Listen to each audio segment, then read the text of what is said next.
Good day, handyman shoppers. My name is Jeffrey Moar from Licer Department. Ang i-demo ko po ngayong araw na ito is yung rechargeable mist fan ni Parkfly with built-in LED na po siya. Start po tayo sa kanyang pad sa mist. Pwede po natin siyang gamitin ng sabay. Ito po yung kanyang mist. Hanggang level 3 po siya.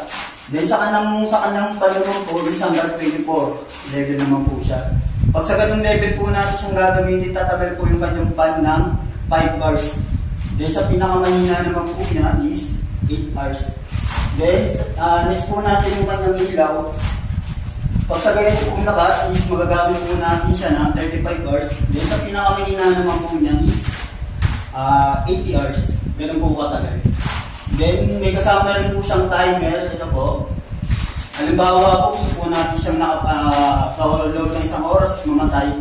Set lang po natin siya ng 1 hour. Automatic na po siyang mamamatay kahit iwan po natin siya.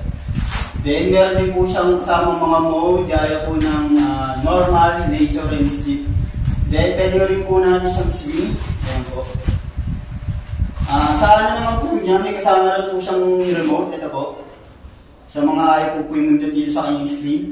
Then yung sa battery naman po niya, 6 volts. Available din po dito, may nabibili sa atin, 540 pesos lang po.